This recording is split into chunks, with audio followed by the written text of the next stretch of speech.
So today we're going to talk about V1 versus Sentinels and how V1, to me, kind of proved themselves probably as the best team in NA right now.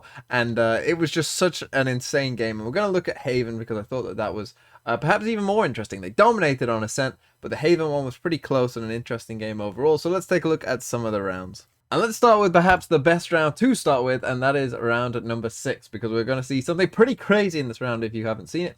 We're going to get a very fast A take from V1. They smoke this off, they send the stun out.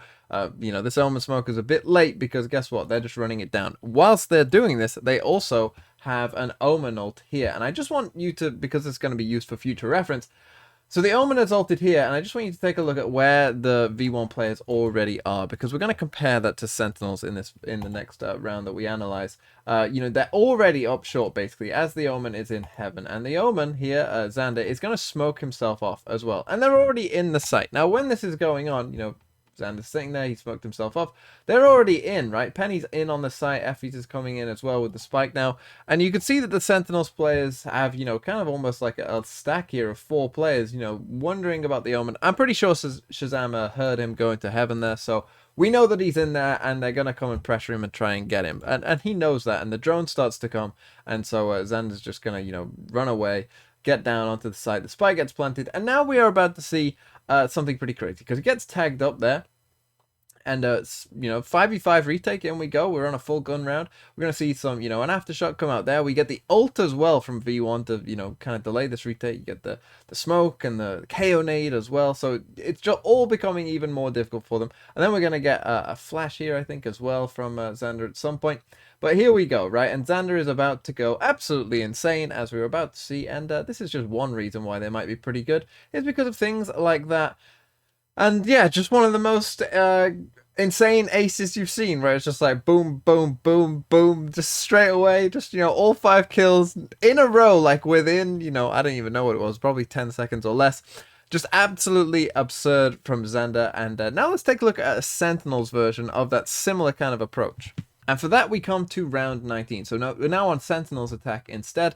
And let's see the difference here for when Zoms is going to do the exact same thing. He's going to ult into A heaven, exactly the same as they did before. But I just want you to, let's just watch the map, because he's just done it there, right? He's just sent his ult. Now, one thing that Xander did before was Xander smoked this off for his team before he went for the ult. Zoms has just gone straight for it. We've got the Jet here with the up who's watching the cross, and I just want you to watch as Zoms is up here. None of his team have moved at all. By this point, right, V1 were probably already about here. Sentinels haven't moved past A main, and what that's going to allow is Zoms is stuck up here now, and watch this, because he's going to get aftershocked, and then he's going to get KO naded as well. And all of a sudden, he's in massive trouble. Now, at this point, this is the point when Sentinels first start to make their move. By the time that Zoms is already in massive trouble, and then what's going to happen, he's going to get flashed by Effie's, and they get a free kill on the controller. And Sentinels are still pretty far away as a whole from this site.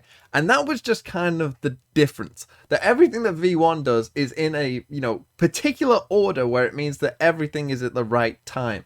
Whereas with Sentinels, you can see there that it's like, oh, Zoms is probably saying, oh, I've got my ult, I'll ult into heaven, let's go A.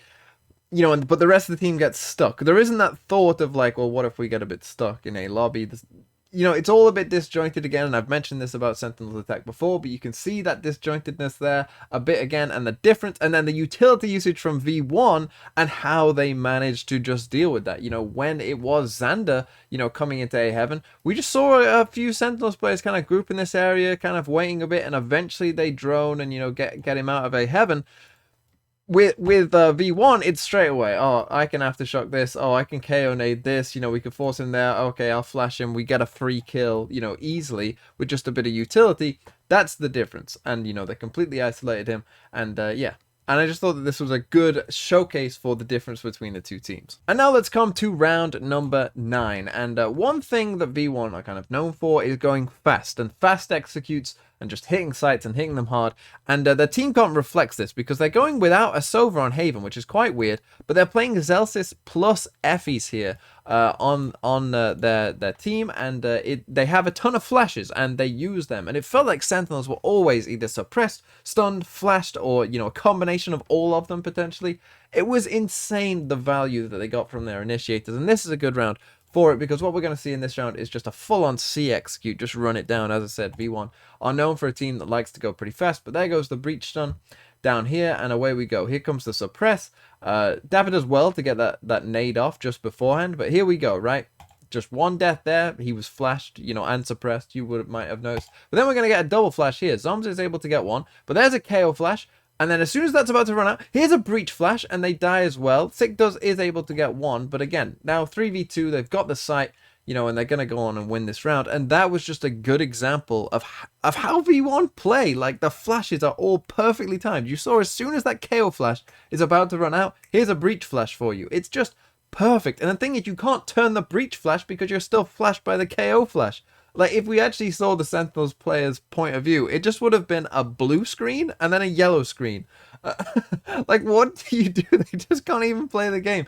It was just so wonderful from V1. And now let's come to the pistol round of V1's defense. And look at some of V1's defending rounds, because I thought they were just as impressive on defense. Even though they are a team that loves to, attack and play in that quick chaos, they also are pretty good at some things on defense as well, including retakes. And this is the pistol round, just goes to show you how good at retakes they are and how fast they are. You can see that they're leaving C site completely open. And when I saw this, and I saw this pistol round, and I saw that the spike was here towards C, I was like, this isn't going to go well for Sentinels, even if they think that it might, because they're going to get the site for free. Because if V1 have, kind of set this up for a full retake, they're going to have a really good plan in mind for what exactly they're going to do, and you're in trouble. And that is exactly what happens, because as we run this round forward a bit, and Sentinels, start off a bit slow, but then come towards C, and they start to, hear that it is going to be a C hit, what we're going to see is one of the fastest retakes that you will ever see. So during this time, when the spike is getting planted and whatnot, you can see the V1 players are, beginning to group up, and they're getting ready for this hit. So they send out this aftershock.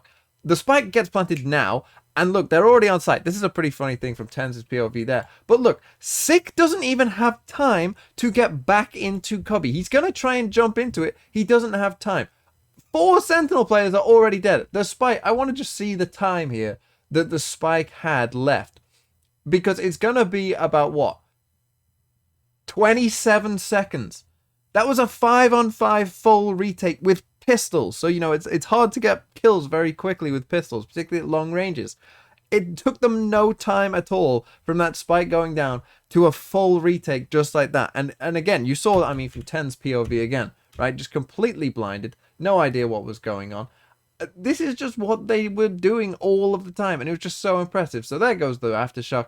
Here comes one flash. I don't even know what that flash is. Maybe a breach flash that we can't quite see. We've got omen flashes coming in here. If we look at the map as well, we've got this omen flash across here to blind zombs there on site as well. It's just like they just couldn't do anything. That's still a pretty funny kill, but yeah, that just is a good example of how V1 play. It's just so fast. And now let's come to round 22. So we're approaching the end of the game. It's actually 11-10 to Sentinels. Well, V1 are going to win the next 3 rounds and see it out. And in this round in particular, we have to focus on, again, the breach and the KO, because as we run this forward, what we're going to get is the breach over here. He's going to stun, and this is going to be a fast A hit from Sentinels, but they're going to get slowed down because of this stun. And I love the direction of it, like across this way. Makes it kind of harder to avoid if you are the Sentinels players, and you can see that, well, they don't avoid it, right? And they get hit by it, and it stops that quick push coming through all that quick, and that gives the time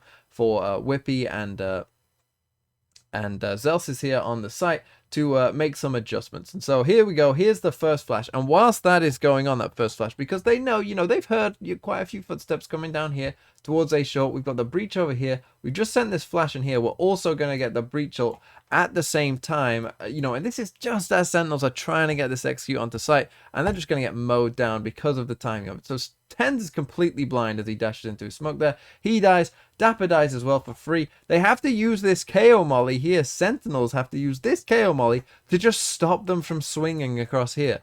And this was just how it was going for them. And then, you know, we're just going to get, well, now you're in a 5v3. Sick just tries to make a play, running up, you know, tries to do something, but it's no good. And then all of a sudden, you know, Shazam finds himself in a 5v1 and the round is over just like that. And I love things like this, right? Like, normally a breach ult is saved for like either a retake or a site take, depending on what side of the map you're on. But they just decided, you know, we know that there's like at least 3 there. Like, if you can breach ult 3, it's probably at least worth 1 kill, if not 2. And anytime an ult is worth a kill or 2, you take it, right? And so being able to do that on the fly as well and just feeling comfortable in doing that, very good decision, won them this round. And now let's come to the very next round. So now it's 11-11, and what we've got is a 3v4 in V1's favor. We've got the spike planted here on the A site for Sentinels.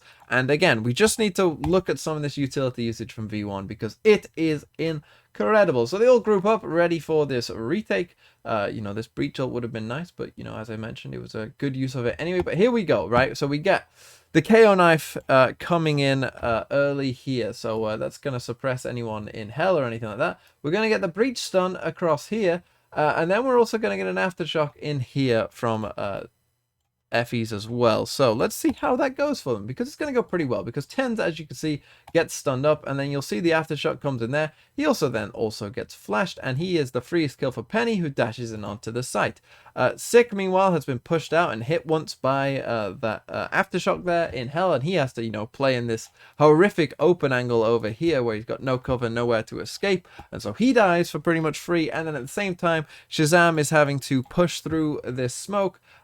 We can go and watch it on the map if we want and come back a couple seconds. You'll see Shazam just feels like he has to try and make a play. He's in the smoke, so he has to push out and dies to Penny as well. And within seconds, again, the spike had, you know, gone down very recently. As soon as they grouped up, it was like, let's do it. You know, we know exactly what we're doing. And within seconds, all of Sentinels were dead. And V1 took this series pretty comfortably and looked amazing in doing so. I know that people are going to say Sentinels, you know, aren't at their best or whatever, but there's still no pushover by any means. They're still all very good players. But V1 looked very, very impressive, and I would say the best team in NA right now.